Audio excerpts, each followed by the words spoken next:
Halo Kepers, apa kabar? Kita jumpa lagi di Kepo Komik Madeti. Apa kabar? Semoga baik-baik saja ya, selalu jaga kesehatan, COVID lagi tinggi, jadi lebih baik kalau nggak ada apa-apa, stay di rumah.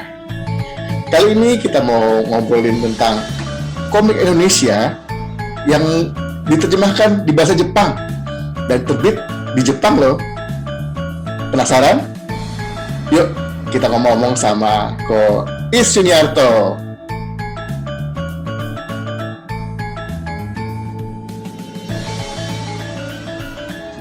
Halo Ko, selamat malam. Halo Diki, baik, Apa kabar? baik. Gimana Surabaya? Aman ya sekarang. Aman? Lockdown ya? Enggak ya? Mungkin belum resmi, cuman ya jaga diri aja. Bagi Kepors yang belum tahu, Ko Is ini adalah komikus ternama di Indonesia karena beliau membuat komik milenial, komik-komik baru, generasi sekarang. Bisa cerita kok, awalnya suka komik tuh gimana kok? Ya, kalau suka komik itu dari kecil ya, dari SD itu sudah suka bikin komik. Tapi malah suka komiknya itu tidak tumbuh dari baca komik. Jadi? Nah, jadi kalau waktu kecil sukanya nonton film animasi ya, kartun gitu ya, di TV. Dulu di TV itu ada Senseiya, ada He-Man, ada Centurion, Silverhawks gitu ya. Oh ya. Ketahuan angkatannya ya. Generasi setelah Voltus 5 ya? Nah, dari situ setelah nonton filmnya, saya jadi tertarik untuk explore ceritanya. Jadi berangkat dari situ, dari nonton, habis nonton, kemudian saya bikin cerita dengan karakter dan judul, tapi ceritanya versi saya. Oke. Jadi semacam fanfiction ya. Sekarang ini baru populer tuh yang namanya fanfiction ya. Kalau mungkin bahasa Jepangnya mungkin doujinshi itu kan ya, cerita yang derivatif dari yang sudah ada. Dulu nggak ngerti kan, ya pokoknya suka ya bikin aja. Kayak apa? Senseiya? Seperti Macam-macam, hampir semua yang ditonton dibikin cerita versi sendiri. Wah. Masuk Batman juga tuh yang zamannya Adam West gitu ya.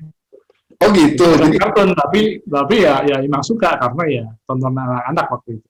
Jadi memang menyukai ini ya, apa namanya, storytelling ya berarti ya awalnya ya? Betul. Justru belum terpapar dengan buku yang namanya buku komik malahan. Justru dari film ya? Film apa, Candy gitu ya? Kisah Candy masih beberapa waktu kemudian. Oh gitu. Jadi, ya? Zamannya He-Man, Thundercats ya. Oh, Silverhawk gitu ya? Betul. Ketahuan angkatannya.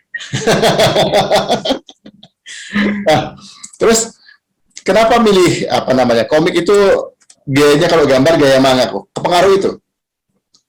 Nah dulu nggak kenal yang namanya manga. Nah ya terus kan? Bahkan ketika mulai bikin komik nggak tahu tuh yang namanya komik Jepang. Karena waktu itu komik Jepang juga belum masuk, ya kan? Zamannya mungkin tahun sebelum 90-an, akhir 80-an gitu ya. Itu kan masa-masa saya masih di SD, bangku dasar. Sukanya film-film animasi ataupun kartun yang ada di TV. Komik pada saat SD itu yang dibaca apa ya? Mungkin komik-komik dari Amerika dan Eropa yang terbitkan di Indonesia, terjemahan. Cipres ya? Kan ada tuh Misurin ya. Cipres Misurin dan lain-lain, komik Eropa, Tintin, Asterix, itu baca waktu SD. Terus sempat juga kan komik Marvel sama DC, ada Spider-Man, ada Batman kalau nggak salah ya, terbit di Indonesia, bahasa Indonesia, G.I. Joe juga. Nah, jadi makanannya itu tuh waktu kecil baca komiknya, gitu kan. Kemudian beranjak misalkan ketika SMP mulai kenal atau masuk yang namanya manhwa, yaitu komik dari Hong Kong. Komik silat merdeka, Tiger Wong, Tapak Sakti, gitu kan. Suka lagi. Jadi mengalami yang namanya wave ya, aku sebutnya wave. Itu adalah komik-komik impor yang beragam stylenya. Tadi kan komik Eropa dulu tuh, komik Amerika, kemudian komik Hong Kong. Baru setelah itu, mungkin di masa SMP tadi, wave berikutnya setelah manhwa adalah manga yang diterbitkan oleh Rex Media, baru mulai masuk kan Jadi mulai masuk itu terbit awal ada Doraemon, Candy Candy, dan Dragon Ball, Kung Fu Boy. Nah itu Ini juga suka. manhwa duluan ya? Daripada manga ya di sini ya? Betul, betul. Oh, Tiger Wong duluan, Tapak Sakti duluan tuh. oke. Menarik, menarik, Jadi menarik. belum, waktu itu kan mulai dari Eropa, Amerika, dan Hong Kong, itu kan komiknya modelnya album besar ya, maksudnya ukuran Betul. A4. Terus berwarna gitu kan, tipis gitu kan. Baru setelah wave itu lewat, baru manga yang tebel hitam putih itu baru ada. Sementara Baru ada. itu menggeser yang lain-lainnya. Karena manga itu tebal dan mungkin lebih murah mungkin ya karena hitam putih dan kertasnya kertas yang Tas koran. kertas tipis, kertas koran. Mhm. Jadi bisa lebih murah. Karena itulah dia menggeser dominasi komik-komik yang warna dan lebih mahal dan tipis tadi. Mhm. Terus komik pertama yang dibuat apa tuh? Yang mana? Waktu kecil gitu ya? Waktu kecil. Udah nggak inget ya. Nggak inget memorinya nggak sampai ke sana nyimpennya. Bahkan juga sudah pada hilang kan. Mungkin ada beberapa yang saya ingat tuh ada komik Transformers tuh. Mungkin awal-awal saya bikin komik Transformers lihat di TV gitu kan. Mhm. Batman itu ingat. Ada juga di antara judul-judul yang fanfiction tadi, itu saya mulai menyelipkan karakter-karakter yang original dan judul-judul original. Oh, jadi maksudnya tadi Kois buat Transformers versi sendiri, terus ditambahin versi originalnya gitu ya? Bukan. Jadi tadi kan saya terinspirasi bikin fanfiction Transformers versi saya gitu kan. Mhm. Di antara judul-judul tadi, saya menyelipkan judul yang baru. Oke. Jadi misalkan pendekar apa gitu kan, original. Maksudnya, jadi mulai tumbuh menciptakan. Mulai tumbuh untuk berkreasi, menciptakan cerita dan karakter yang baru. Sudah mulai familiar dengan universe yang ada ya? Sudah ada, baru mulai menciptakan ya? Betul. Oke. Terus yang pertama terbit itu komik? Ini yang apa? Profesional. Iya. Nah, setelah lulus kuliah, saya di jurusan DKV ya, itu baru bisa konsentrasi untuk membuat sebuah karya yang fokusnya adalah diterbitkan oleh penerbit. Karena ketika kuliah dan sebelumnya pada saat sekolah gitu ya, ya bikin komik itu sekedar saja, biasanya komik-komik pendek. Gitu kan. Pada saat kuliah, saya cukup rajin untuk mencari info tentang lomba, bounty hunter lah istilahnya.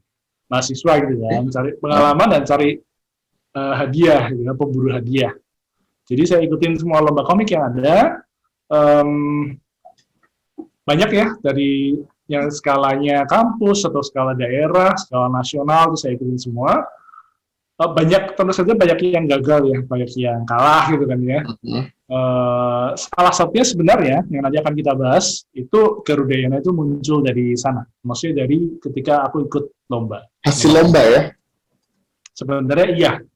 Oke. Banyak yang tahu, mungkin beberapa orang aja yang tahu. Jadi itu berupa dari komik pendek. Kalau lomba komik kan biasanya pendek ya, panjang-panjang banget gitu kan. Nah, jadi ketika sekolah ataupun mahasiswa masih sempat bikin komik pendek. Nggak mungkin, bagi saya pada saat itu tidak sanggup dan nggak mungkin untuk konsentrasi bikin komik tebal, apalagi dalam format manga yang rata-rata 180 halaman.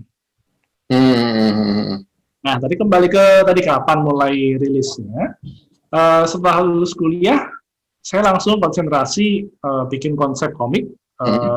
Kebetulan sepanjang kuliah juga sudah mulai bikin konsep kan, tapi belum diwujudkan. Walaupun tadinya ada beberapa komik-komik pendek yang lain, saya men-create sebuah konsep yang baru dan saya datang ke Jakarta, fokusnya cuma satu, ke kantor penerbit. Pada saat itu, di awal 2000-an, itu yang menerbitkan komik lokal atau istilahnya membuka ini ya, peluang untuk karya komikus lokal diterbitkan pada saat itu adalah Alex Media. Belum banyak penerbit yang istilahnya menerima karya lokal. Jadi dari Surabaya saya naik kereta ke Jakarta bersama satu rekan saya namanya Aswin. Nah, ketika sampai di Jakarta, saking saya semangatnya gitu ya, saya itu sampai di stasiun. Oke, kita sudah turun di stasiun nih. Kita mau ke penerbit Gramedia. Alamatnya di mana ya? Nggak ngerti. Jadi nggak koresponden dulu ya? Nggak korespondensi dulu nggak? Belum. Jadi saking semangatnya pada saya juga, oke kita berangkat ke Jakarta gitu. Ya, Dan zaman dulu belum ada gitu. Google Map ya, belum ada Waze ya. Belum ada. Belum ada internet ya di awal 2000-an ya. Nah, ketika sampai di stasiun tadi di Jakarta, yang kulakukan adalah kan mau cari tahu alamat Gramedia. Udah ke kios terdekat yang jual komik. Di stasiun kan ada tuh jual komik. Jadi nggak bawa Gramedia, nggak bawa tuh? Dia sudah bawa Waktu itu enggak. Enggak. Waktu itu enggak. Jadi aku ke kios, lihat komik yang ada itu, di belakang kan ada alamat Gramedia. Walah. Ada alamatnya, ada nomor teleponnya. Baru gue telepon di situ. Bonek juga dong ya, bonek ya. Bonek banget ya, kayaknya ya. Udah nekat banget ya. Oh, tapi gini Pak, jadi memang dari sejak kuliah, sejak SMA memang fokus terus membuat komik ya? Emang udah cita-cita berarti ya?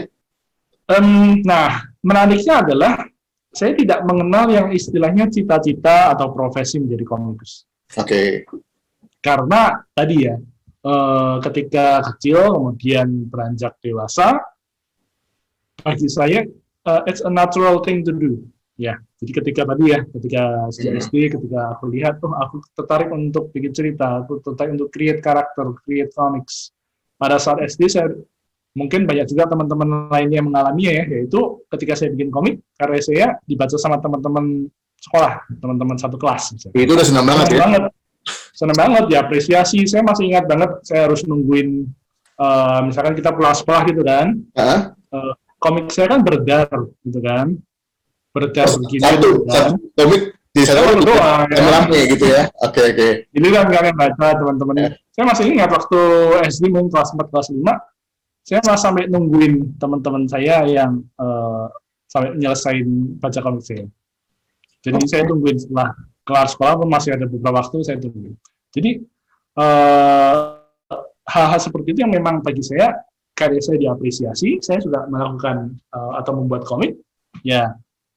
It's a natural thing to do. Ketika semakin dewasa, saya juga terus tidak berhenti bikin komik ya. Maksudnya tidak berhenti menikmati menciptakan komik. Betul. Jadi kembali ke apakah cita-cita, tidak tahu apa itu cita-cita sebuah pekerjaan yang namanya profesi. Karena memang tidak ada, boleh dibilang, mohon maaf ya, pada saat tahun 90-an hingga 2000, itu komik Indonesia bisa dihitung dengan jari yang terbit. Iya, nggak ada ya, menghilang ya? Bukan nggak ada, saya nggak berani bilang nggak ada. Ada, saya masih menemukan beberapa. Ketika ke Gramedia, mungkin ada 1 atau 2 dalam beberapa bulan. Gitu. Oke. Jadi, saya juga orangnya pada saat kecil hingga dewasa ini, suka banget ke Gramedia. Karena di Gramedia kan, semua ada. meskipun kita nggak beli, ya itu kita bisa browse, kita bisa lihat yang terkini. Ya, jadi saya ngikutin apa yang rilis, terutama komik Indonesia ya, yang terbit di Gramedia. Di luar itu tentu saja masih ada yang namanya scene indie, maksudnya yang tidak masuk Gramedia juga banyak ya. Saya juga sempat di antara yang komik manhwa, komik Eropa tadi, sempat menikmati beberapa komik Indonesia yang mungkin zamannya Petruk Garing Latang S. Nikmati beberapa sisa-sisa dari kejayaan masa lalu yang tahun 1960-70-an, saya sempat mencicipi itu. Yang nantinya akan menjadi sebuah benang merah untuk saya menciptakan komik-komik Garuda dan Green Legend namanya. Jadi waktu kan mundur dikit nih nanti ya.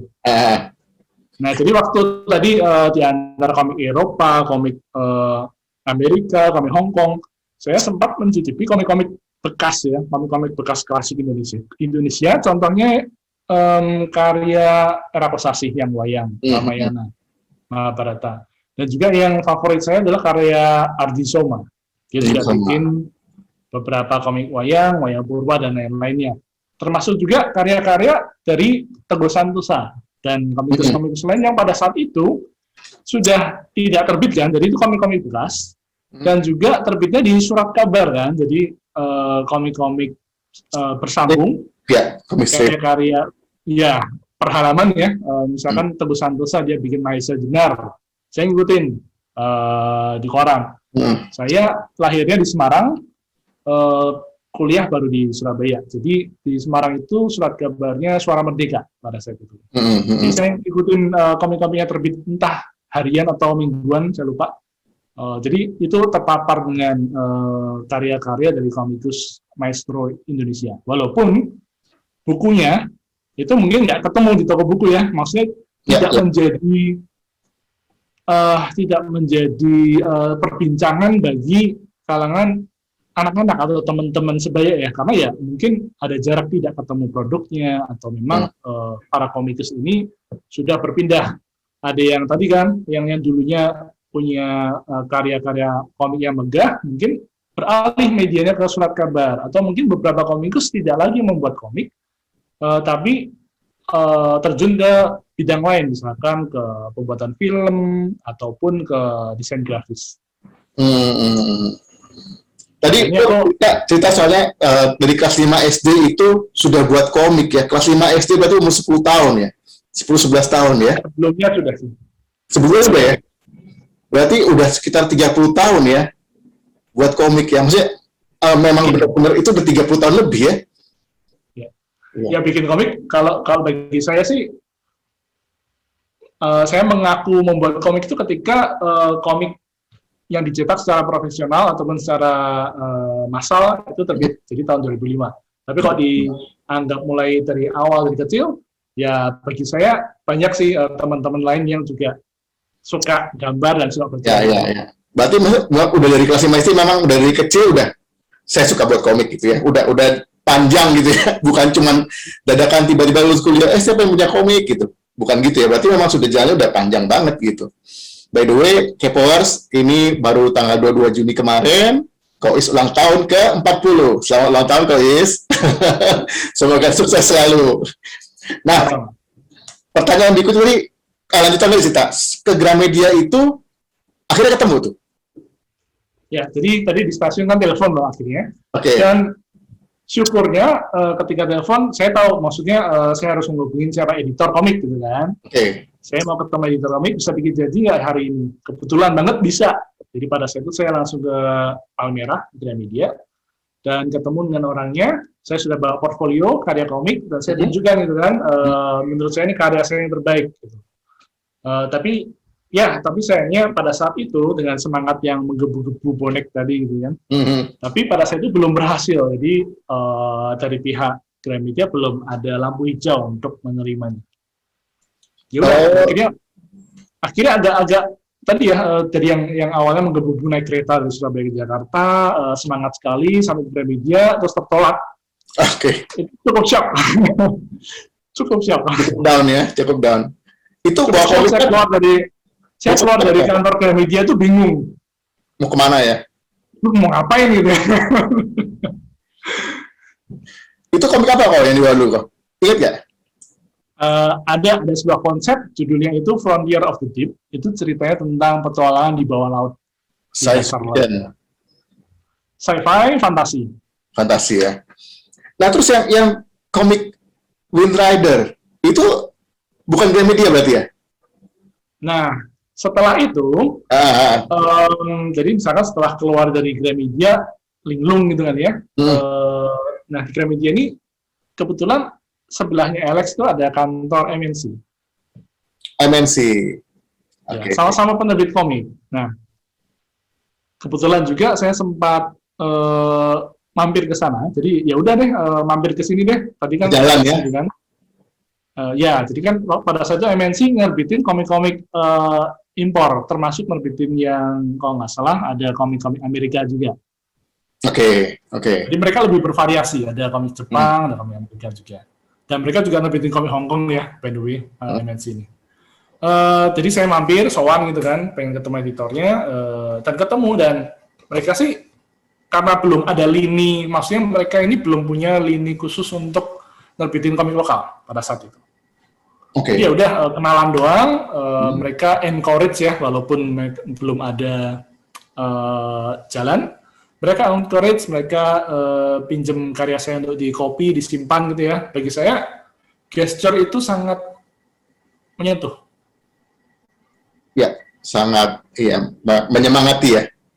Betul. Jadi yang dari tadinya aku keluar itu linglung gitu kan, nggak tahu mau ngapain, habis mampir ke sana jadi semangat lagi.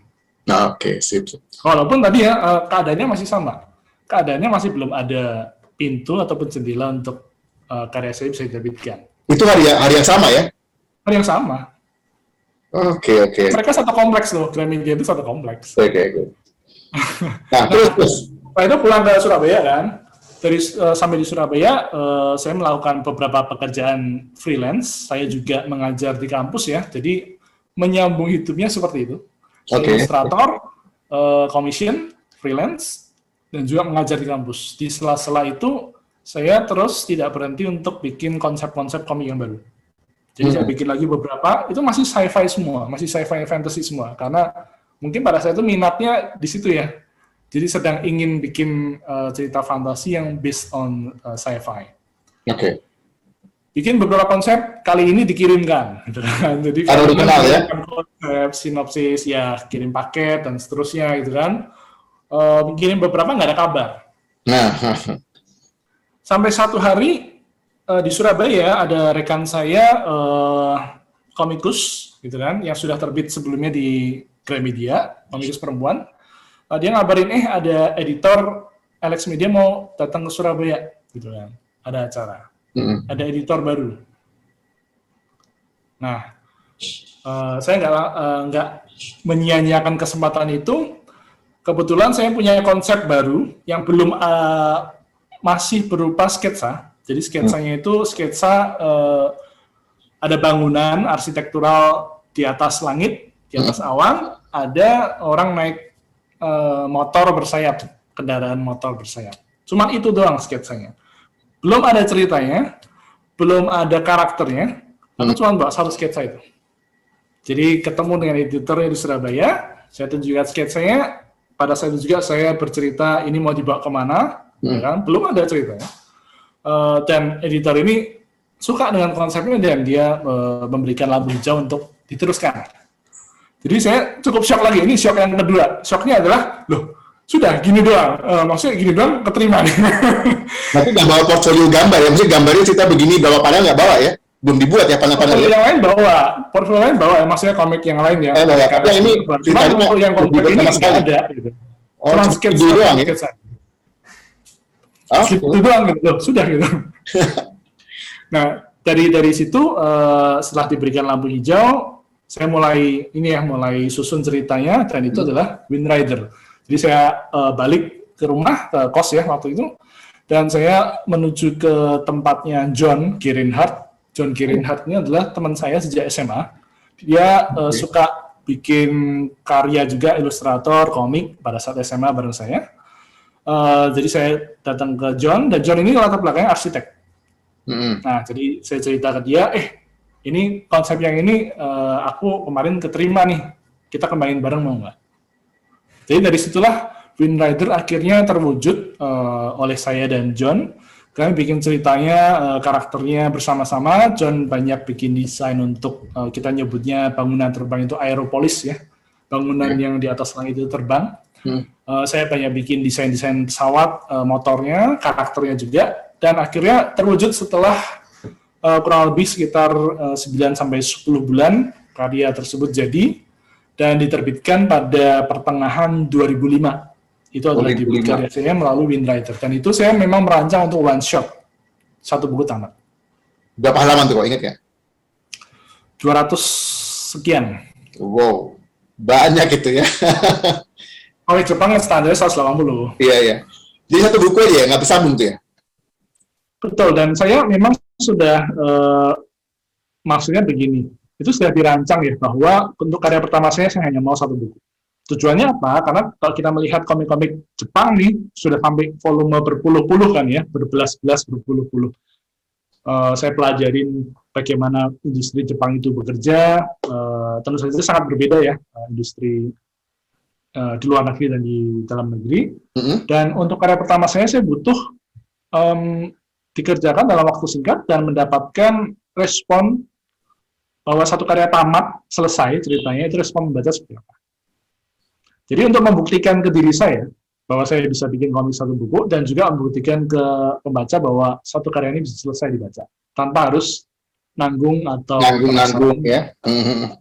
Jadi satu buku ini menjadi ya pembuktian bagi kedua belah pihak, bagi saya kreatornya ataupun bagi pembaca. Dan pada saat itu Wind Rider tahun 2005 terbit.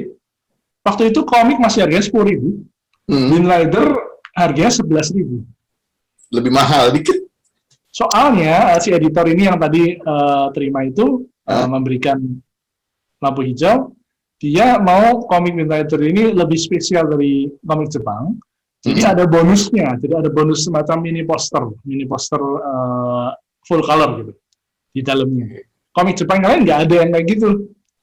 Jadi harga plus sedikit ya 11.000. Dan dicetak sejumlah 17.000 eksemplar untuk Wind Rider pertama 17.000. Ya. Kayaknya sekarang kalau cari di Topet udah mulai jarang deh yang jual Wind Rider, itu susah kayaknya nyarinya. Wind Rider yang versi 2005 sudah nggak ada. Udah nggak ada ya? Tapi Wind Rider ada cetakan-cetakan versi kedua dan versi ketiga. Yang versi ketiga ini yang masih ada. Itu cerita yang sama berarti ya? Betul. Jadi tahun 2005 kan Wind Rider rilis pertama kalinya, kemudian ada jeda tahun 2010 itu diterbitkan lagi oleh MNC yang tadi itu dengan cover yang baru dengan konsep remaster. Remaster ini aku perhatiin gambarnya, panel-panelnya, covernya baru. Itu tahun 2010, kemudian tahun 2017 MNC juga merilis ulang komik Wind Rider dengan cover yang baru. Sebelumnya kalau gitu berarti artinya memang laku dong kalau sampai rilis 3 kali ya, sampai repackage ya. Wah. Nah itu kan nyambung nih. Tadi Kois bilang, iya saya suka science fiction dari dulu, science fiction. Yang jadi pertanyaan saya itu gini, tadi kan cerita tuh komik Amerika, komik Jepang, manhwa, komik Indonesia sedikit lah ya. Tapi kenapa tiba-tiba ada Garudayana? Tadi Kois sudah sebut itu hasil lomba. Tapi kenapa tiba-tiba akhirnya fokusnya ke situ kok kayaknya sekarang? Ngangkat itu gitu. Itu kenapa? Ya, mungkin aku lanjutkan dikit tuh. Karena ini ada cerita bagaimana tiba-tiba berubahnya. Setelah 2005 itu saya setelah Wind Rider terbit ya. Setelah itu saya istilahnya pengen belajar lebih banyak tentang penerbitan komik. Nah, maksudnya belajar lebih banyak ini, saya pengen tahu bagaimana sih industri komik itu bergeraknya seperti apa, industri ini dari hulu ke hilir itu kayak apa. Jadi saya memutuskan untuk karya selanjutnya, saya akan bikin 3 buku. Tadi kan 1 buku tuh, ya bisa gitu kan. Saya bikin 3 buku, tamat trilogi, yaitu Knights of Apocalypse, KOA. Iya, betul. Saya tahu tuh. Nah, KOA itu lebih sci-fi lagi gitu. Yang tadinya Wind Rider itu masih di langit, di awan gitu kan. KOA itu sudah di luar angkasa, naik lagi, naik ke atas, ke space. Seperti Star Wars, Star Trek gitu ya. Dia perang bintang. Jadi masih sci-fi banget. Itu sampai tahun 2009. Jadi 3 tahun saya mengerjakan Knights of Apocalypse bersama tadi rekan saya ada Aswin dan juga John Kirinhart. Jadi bertiga. Yang kami lakukan adalah kami bikin karya, kemudian mencetak sendiri, berdistribusikan sendiri, mencari jalur gitu kan, masuk ke Gramedia juga. Kemudian melakukan hal-hal yang promosi, kemudian kita cari agen di daerah-daerah, termasuk nagihnya gitu ya, termasuk ngurusin gudang, distribusi lain, dan seterusnya. Nah, itu sampai 2009, dari 2007 terbit hingga 2009. Kemudian pas setelah Knights of Apocalypse volume 3 selesai kami rilis, itu MNC yang tadinya belum punya lini nerbitin komik, mereka membuka sebuah inisiasi baru yang namanya Koloni Jilid, kalau nggak salah jilid kedua. Itu sudah pernah ada di awal-awal tahun. Jilid pertama itu mereka menerbitkan kalau nggak salah 2 warna karya Alfi, ada tomat ya. Jadi stylenya masih style campur-campur tuh, ada yang style mungkin karikatural, kartun, ada yang style Alfi juga mix ya, mix lebih ke arah US, Western. Dan kali ini Koloni yang baru, inisiasi tahun 2009, mereka ingin merilis manga versi lokal. Manga versi lokal, udah mereka plot ya, ada manga versi lokal. Oke, lanjut.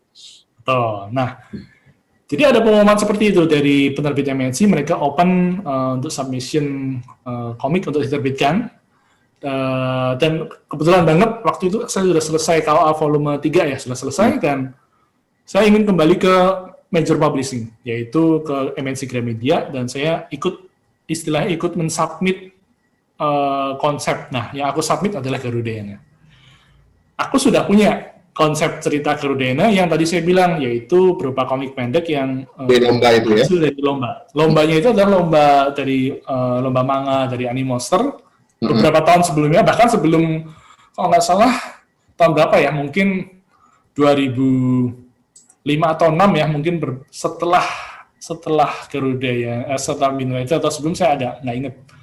Tapi pada saat itu memang itu adalah hasil dari lomba, dan lomba itu aku mendapatkan juara pada saat di lomba manga Animoster tersebut. Jadi saya sudah punya konsepnya, sudah punya karakternya, sudah punya 10 halaman sampel kan. Jadi ya langsung aja submit. Dan dari pihak MNC, oke. Setelah itu baru saya mulai mengerjakan yang namanya Garudayana tadi untuk menjadi satu buku, yaitu satu jilid. Kalau mungkin terbitan versi 2009 Garudayana-nya, itu nggak ada nomor volume lagi. Nggak ada nomor volume 1.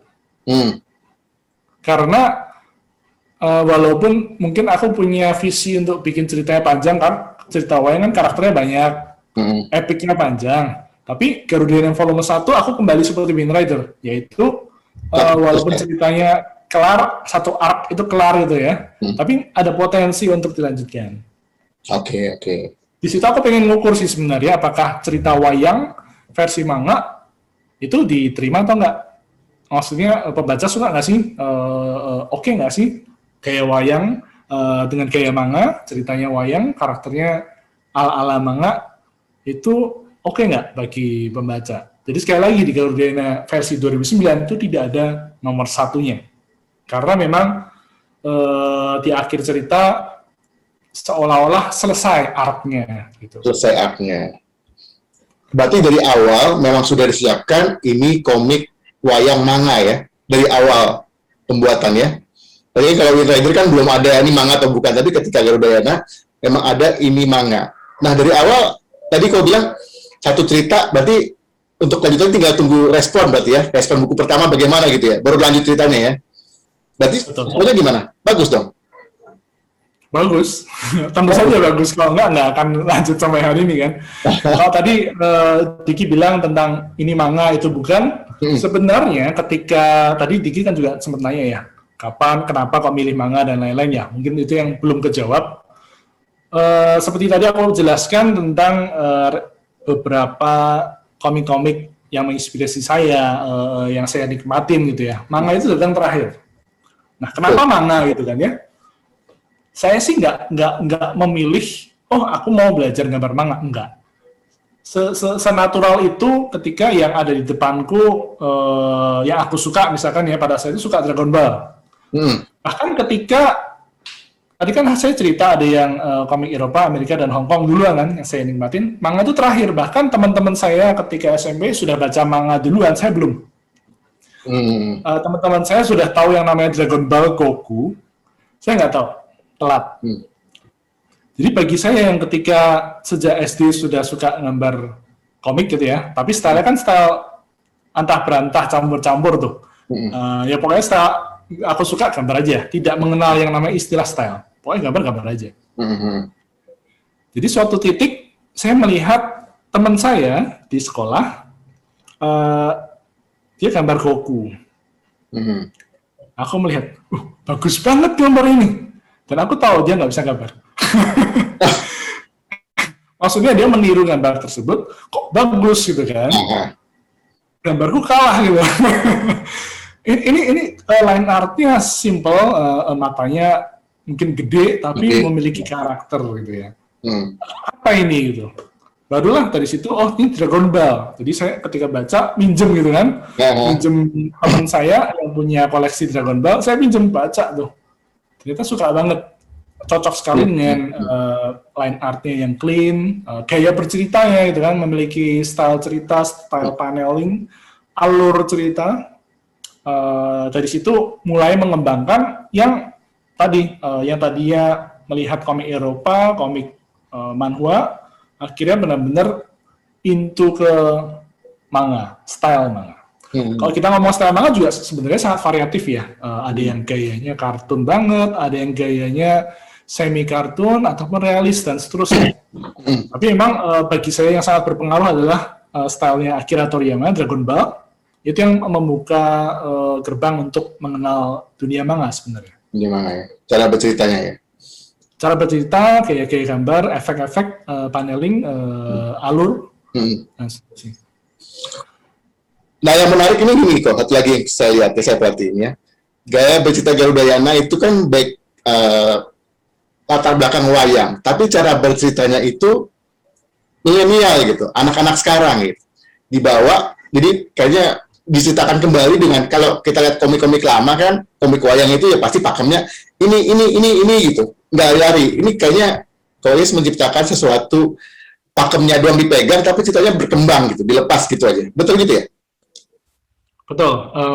Saya tentu saja menyadari bahwa di Indonesia itu komik wayang pernah menjadi primadona.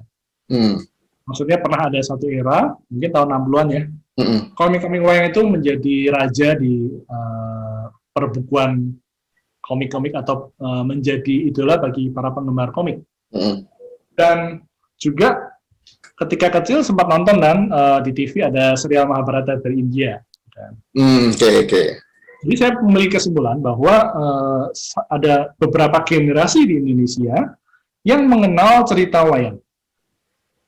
Generasi mungkin kakek-kakek kenalnya dari pertunjukan wayang kulit misalnya. Generasi ayah di atas kita mungkin kenal wayang bisa dari zamannya era Kosasih Ardisoma tadi 60-70-an ya. Mungkin, nah ini ada gap lagi nih.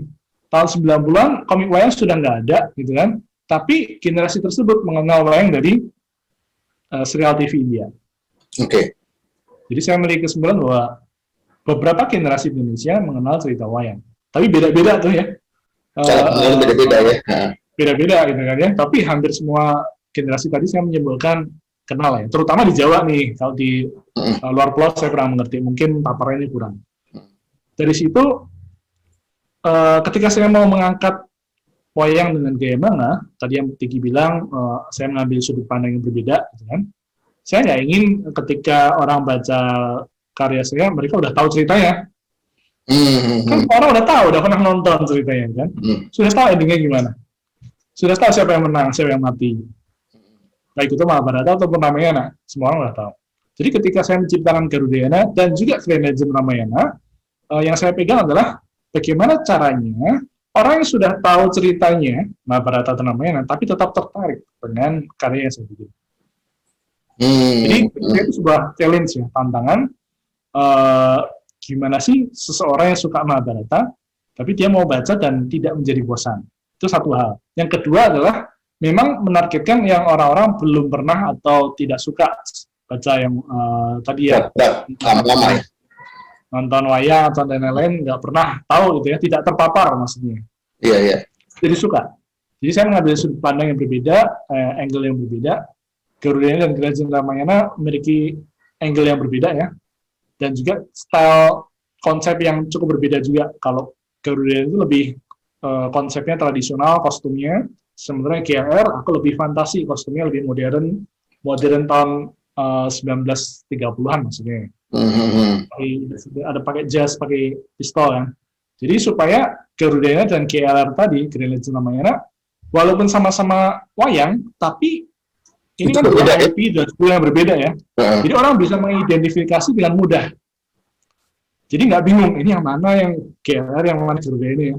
Jadi kalau misalnya dilihat, langsung orang tahu, oh Garudayana yang ini, Grand Legend yang itu.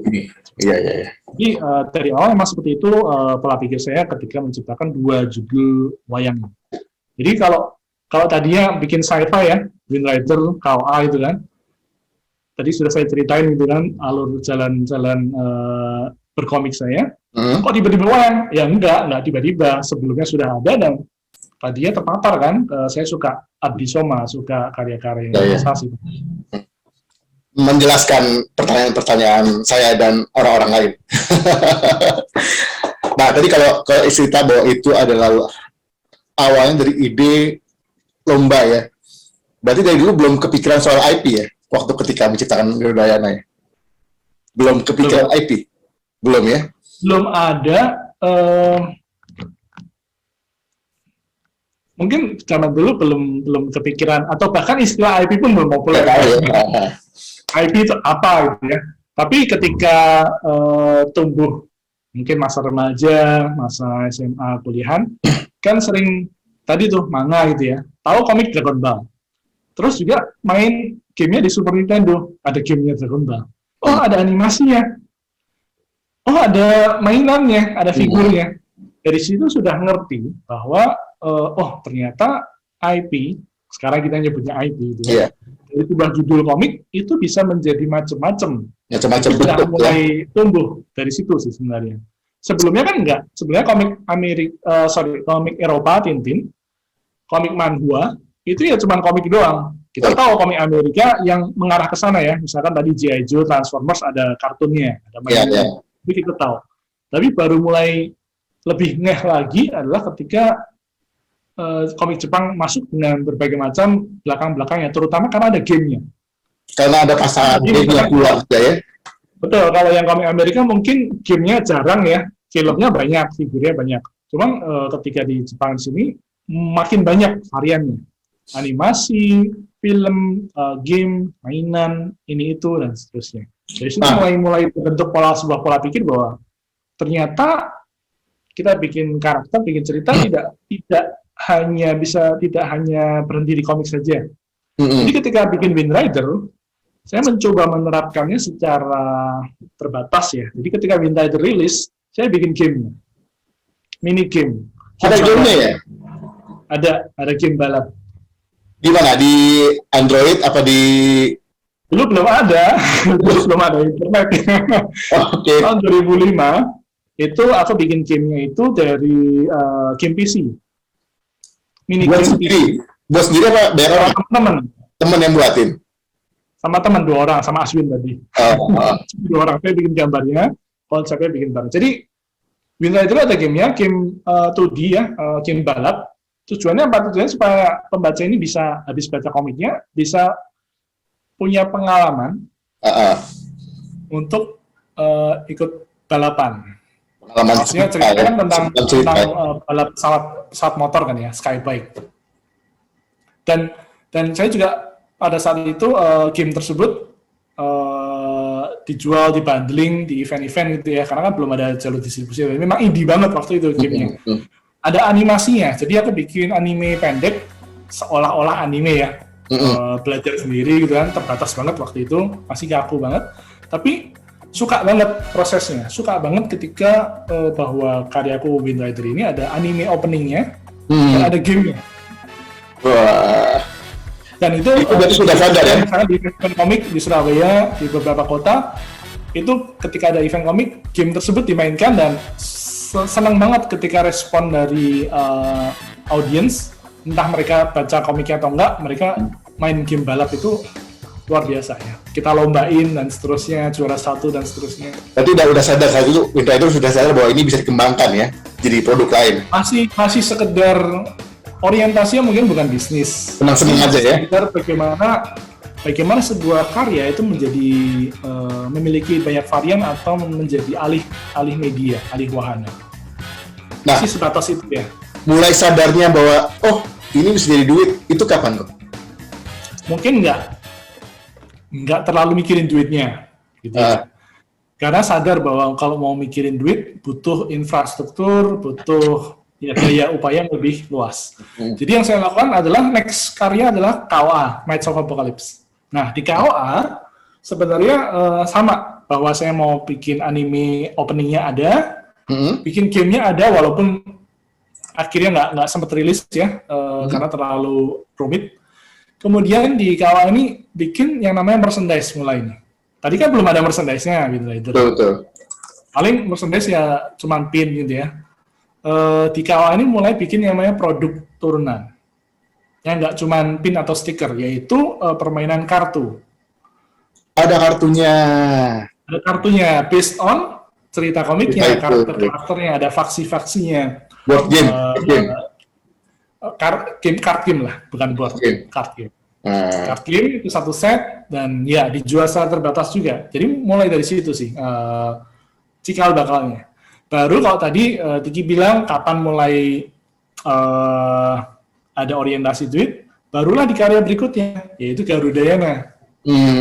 Nah, di Garudayana bisa menjadi lebih bebas dan sudah mengerti kan. Jadi sebenarnya itu adalah proses, Tik. Proses ya, tadi mulai mencoba dulu, bikin alih wahana, oh ternyata asik juga nih, bisa nih, di KOA nih, aku mulai bikin satu produk kartu misalkan. Terus next lagi, di KOA juga mulai bikin, saya ingat, papercraft. Jadi papercraft karakter-karakter, itu aku bikin dijual, laku ternyata di event-event gitu kan, senang, walaupun sekali lagi terbatas dan orientasinya bukan murni, wah ini harus jadi bisnis ya, mungkin skalanya bukan ke bisnis ya, skalanya masih ke, ya, sama aja ya. Senang gitu ya, bisa gitu ya. Nah, ada orang beli senang gitu ya, dan ternyata produk yang kita bikin ada yang beli gitu, maksudnya sejauh itu. Nah, setelah di next step di judul berikutnya Garudayana, baru mulai jualan kaos karakter. Nah, itu kalau kaos kan mungkin lebih boleh dibilang barangnya ini lebih mudah didistribusikan, orang lebih mudah. Maksudnya begini, dulu sempat ada ungkapan, kalau ada komik bonus kaos sama kaos bonus komik, itu biasanya lebih laris kalau kaos bonus komik biasanya.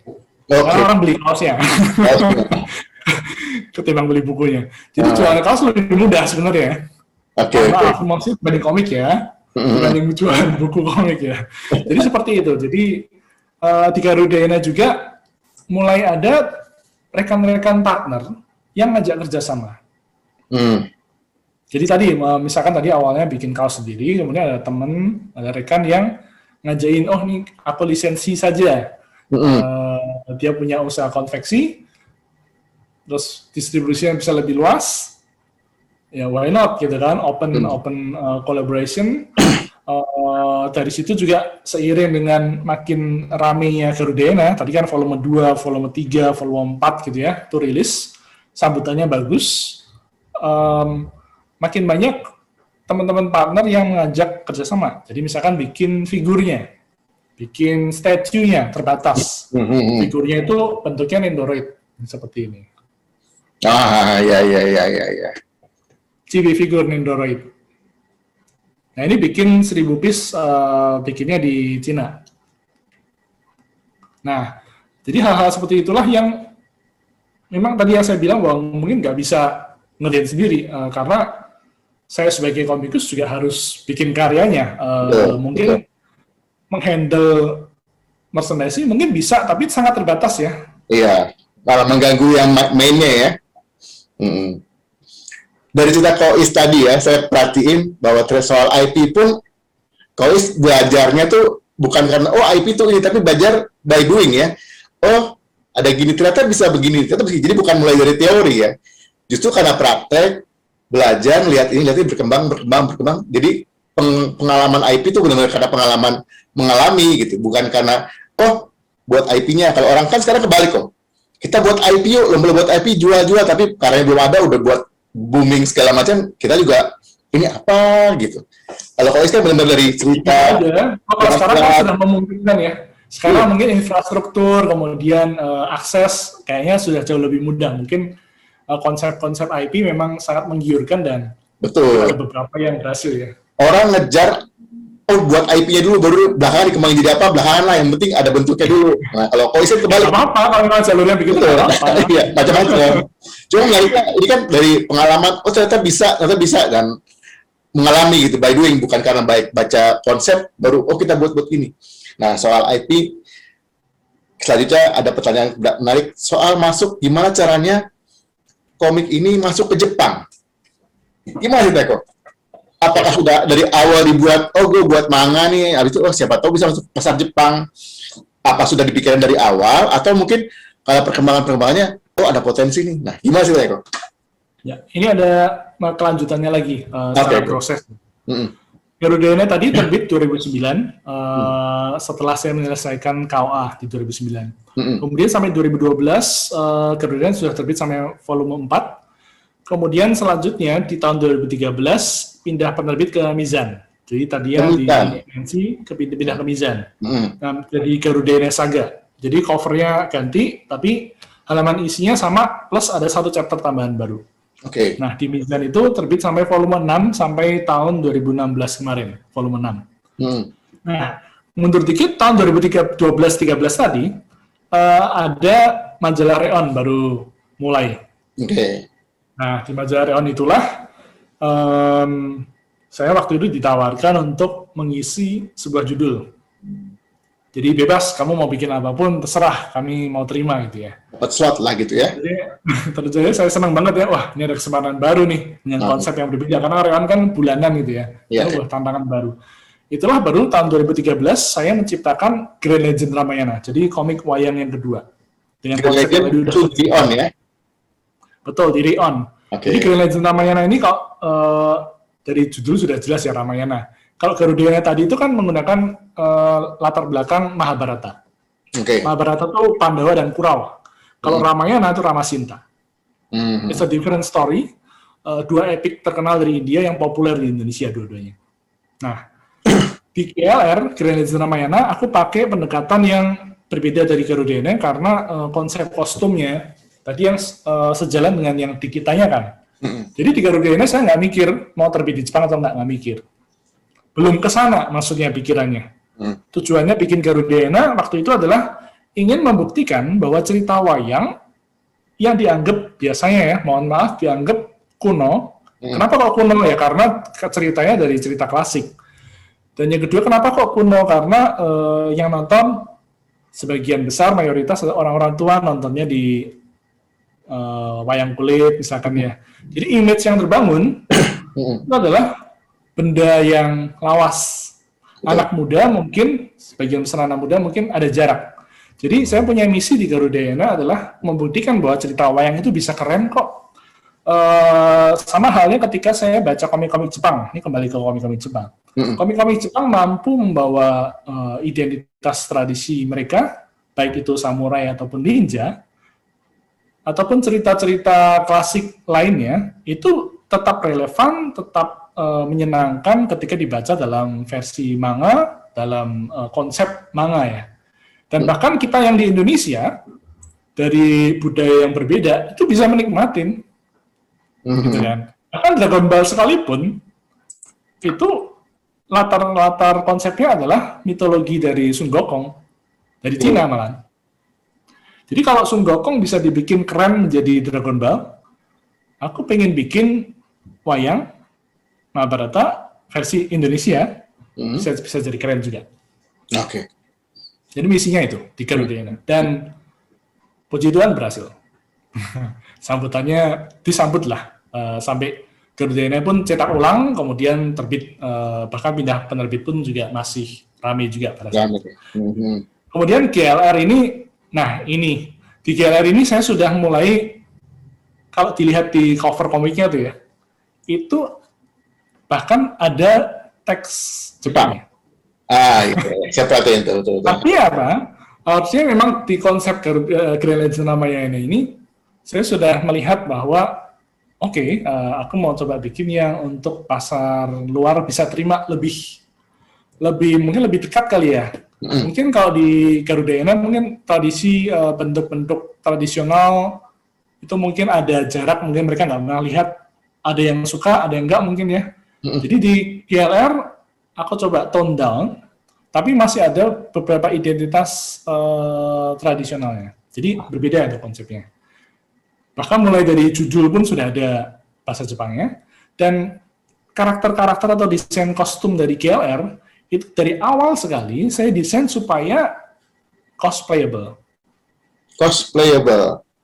Menarik. Maksud saya, cosplayable. Saya punya impian mungkin nggak cuma saya ya, bagi ilustrator, bagi komikus, ketika kita bikin karya, impiannya apa sih? Selain laris ya, karya itu diapresiasi hingga jadi animasi, anime, ataupun film, ataupun wahana lain. Kemudian diapresiasi jadi fan art, ya kan? Kemudian yang ketiga, menjadi sungguhan, menjadi hidup. Maksudnya di sini adalah menjadi dibikinkan cosplay oleh penggemar. Benar. Di sini aku bikin cosplayable, menarik untuk di cosplay kan. Ketika di cosplay itu jadi keren gitu ya. Jadi memang GLR itu seperti itu. Setiap karakternya aku desain seperti itu. Berarti sudah di awal di konsep bahwa ini lebih ke manga, lebih bisa menjual, lebih cosplayable, lebih masuk ke dunia modern sekarang. Lebih berkonsep ya pada waktu Garudayana ya. Ya. Oke, lanjut. Nah. Kalau nggak ada Garudayana mungkin nggak ada GLR ini kan, karena itu kan bertahap. Betul. Nah, Bahwa dari Garudayana saya pelajarin lagi, oh ternyata begini, jadi tubuhlah Grand Legend namanya ini. Nah, di 2013 terbit di Reon, kemudian kalau saya nggak salah ingat tahun 2015 kayaknya, jadi ada penerbit dari Jepang namanya Comic Catapult. Itu memang mereka penerbit yang misinya adalah mencari komik-komik dari luar Jepang untuk diterbitkan dalam bahasa Jepang. Jadi mereka memang mencari lisensi komik di luar Jepang. Itu misinya mereka. Seperti kita tahu ya bahwa manga di Jepang juga sangat bejibun. Entah berapa ratus ribu judul yang sudah rilis gitu kan. Jadi kesempatannya datang dari sana, dari penerbit yang memang mencari konten luar untuk terbit di Jepang. Bahkan ketika Garudayana akhirnya dilisensi, kemudian diterjemahkan dalam bahasa Jepang, termasuk juga GLR tuh dalam waktu yang berdekatan, termasuk boleh saya bilang salah satu komik Indonesia pertama yang dilisensi dan secara resmi dan terbit dalam bahasa Jepang adalah Garudayana. Dan ketika rilis di sana, sempat ada versi cetaknya dalam jumlah terbatas. Mereka sempat bikin acara launchingnya kecil-kecilan di sebuah event gitu ya.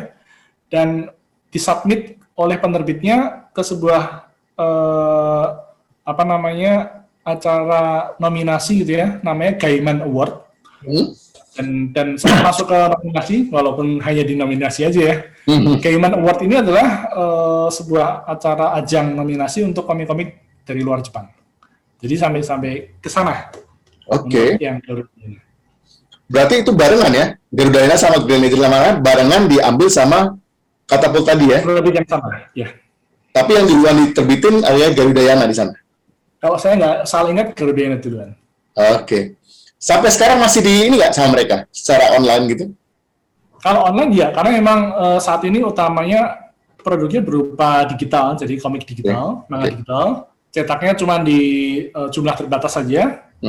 Jadi saat ini memang sudah bentuknya adalah digital.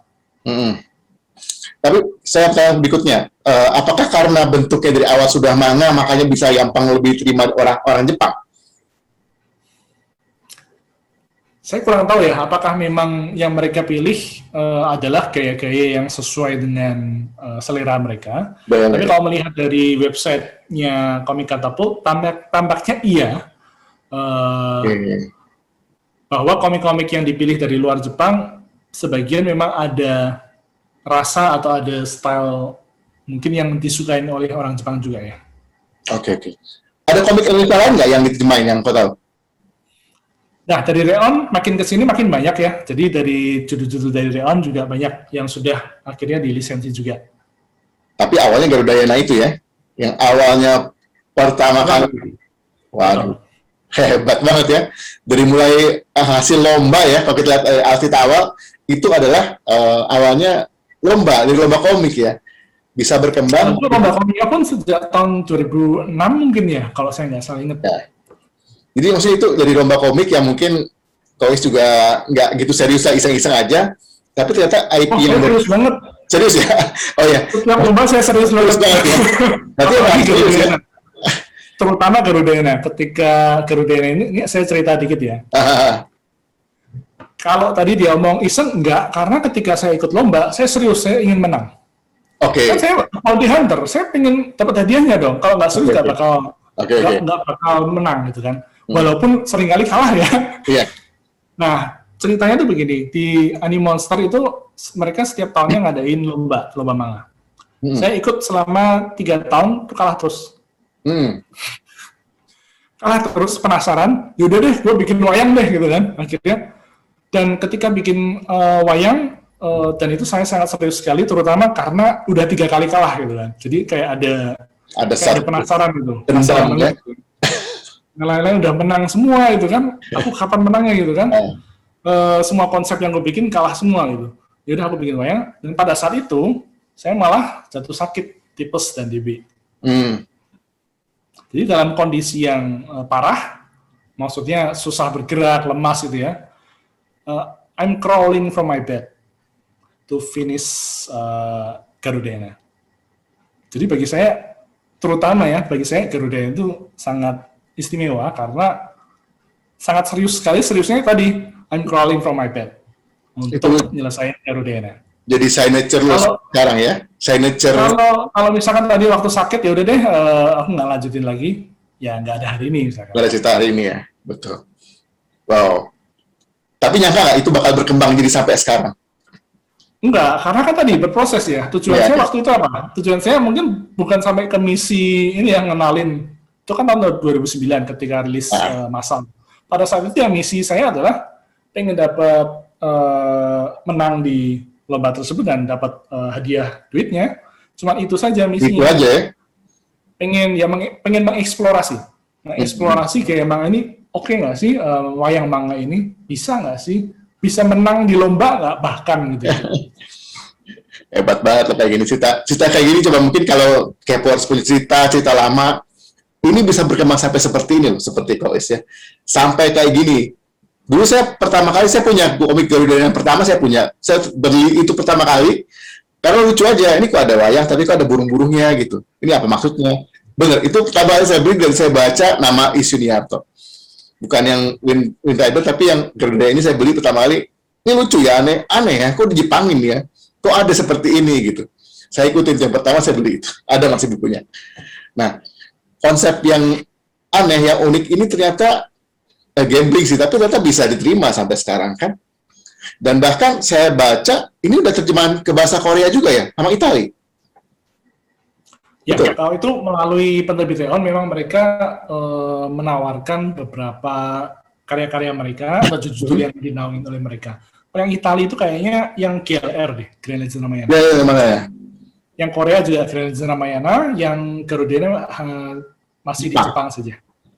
Jadi GLR juga sebenarnya ini juga ya berimbang ya, lebih bisa diterima sama orang sekarang berarti mungkin karena cara pakainya modern, cosplayable kali ya.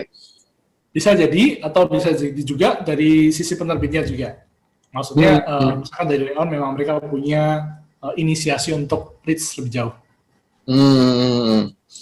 Nah, sekarang kita ngomong lagi dari IP yang sudah berkembang gini, ada nggak yang pengen Kois capai dengan Garuda dan GLR ini ke depannya? Dibuat film kah, game kah, atau apa? Ada rencana?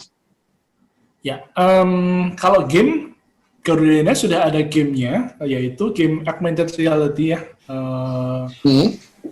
Jadi game kartu, kemudian ada karakter 3D yang bisa muncul, itu sudah termasuk. Sudah ada? Oke. Sudah ada.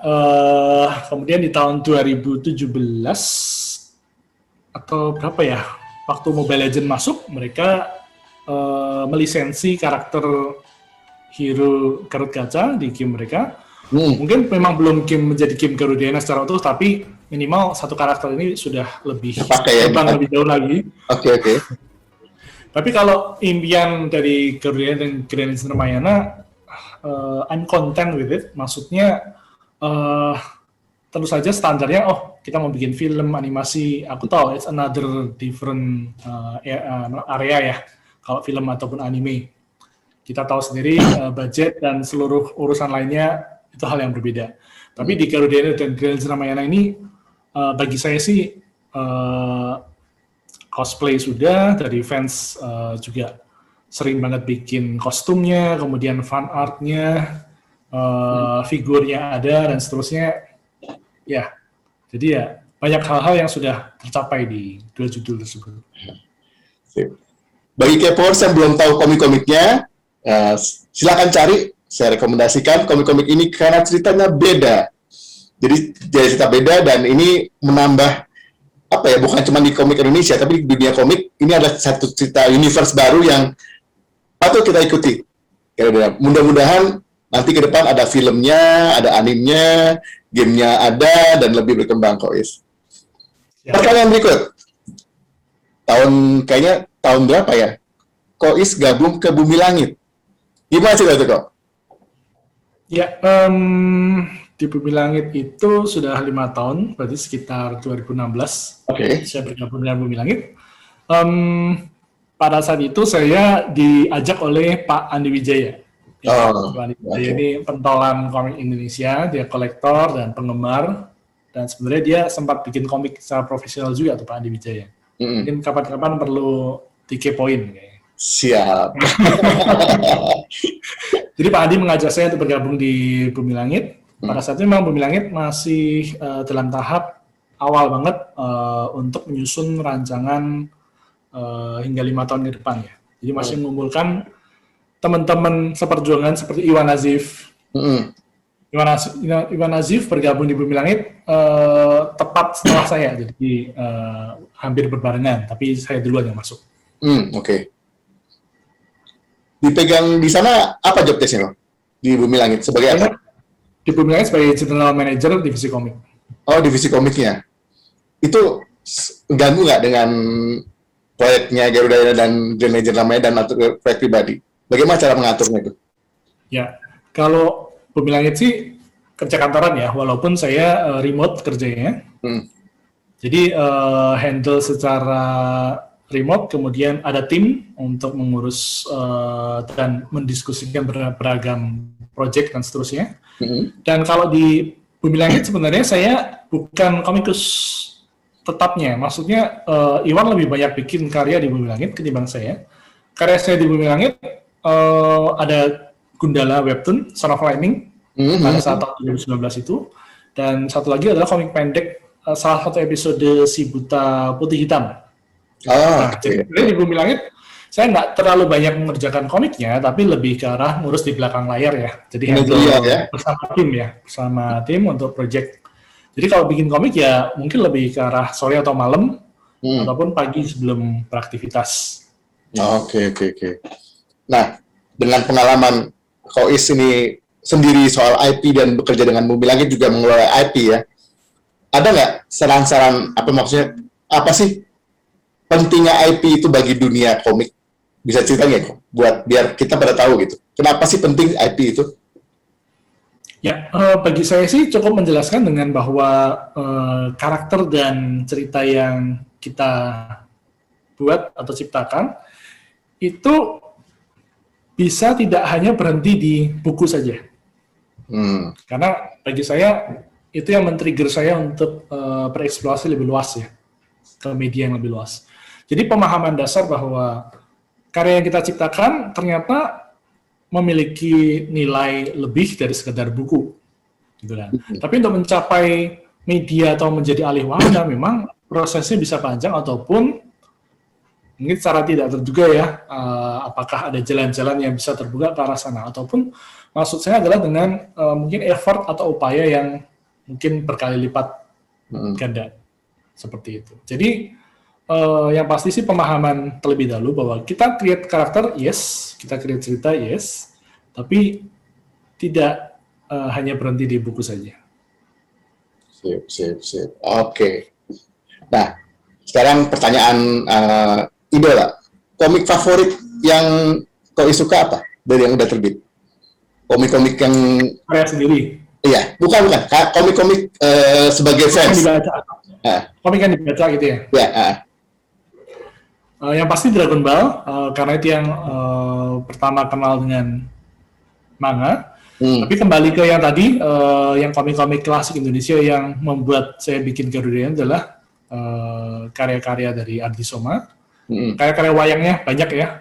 Terus juga karya-karya dari Teguh Santosa. Nggak semuanya memang saya baca, hanya sebagian saja yang sempat saya baca.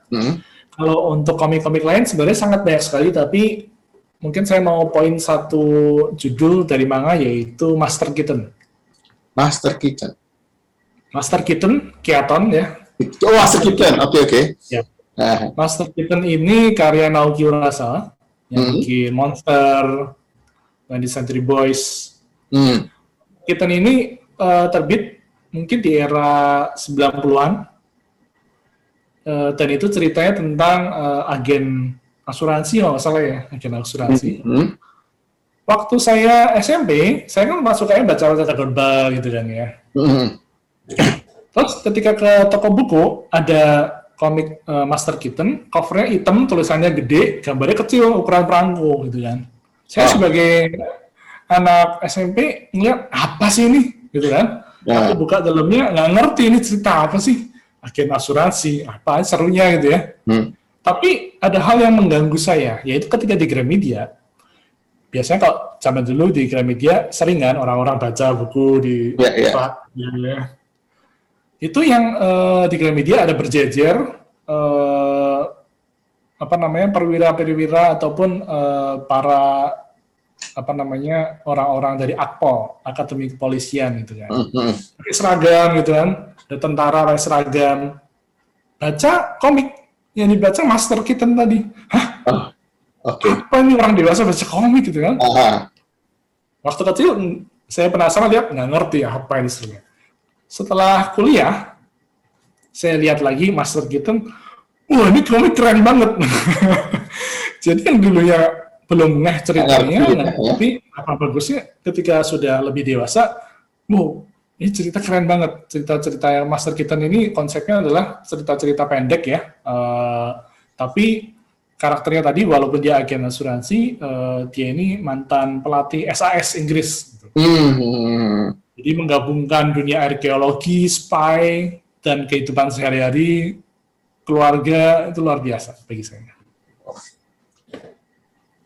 Siap.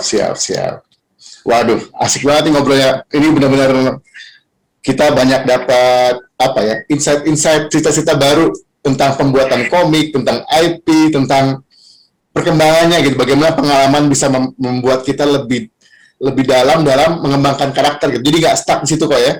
Jadi kita bisa lihat dari benar-benar bonek ke Jakarta, nggak ngerti Gramedia itu apa, betul.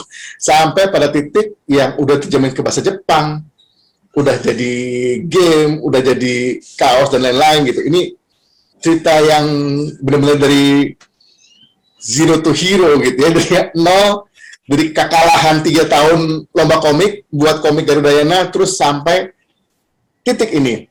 Ini sesuatu yang benar-benar luar biasa, Kepors. Waduh, makasih banget atas waktunya, Kois.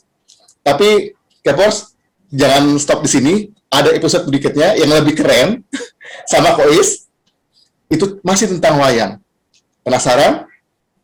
Tunggu episode berikutnya dengan Ko Isun. Oke, Ko? Kita ketemu episode berikutnya. Terima kasih, Ko. Sama-sama. Saya mau tanya nih. Itu ide wayang Marvel itu pesanan atau ide sendiri, Ko? Top secret ya. Minta dibikin karakternya dalam bentuk wayang kulit. Itu dia manual ya? Bolong-bolongnya manual?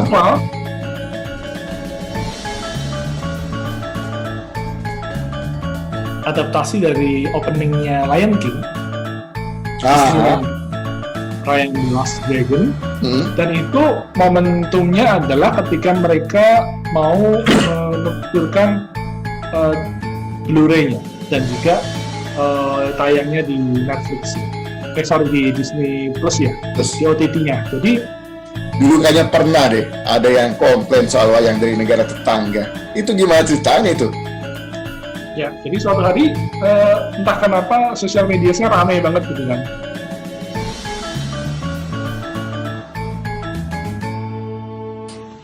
Nah, Kepors, asik kan? Tulis komentar dan pernyataan Kepors di kolom komentar. Dan jangan lupa klik like, share, dan subscribe.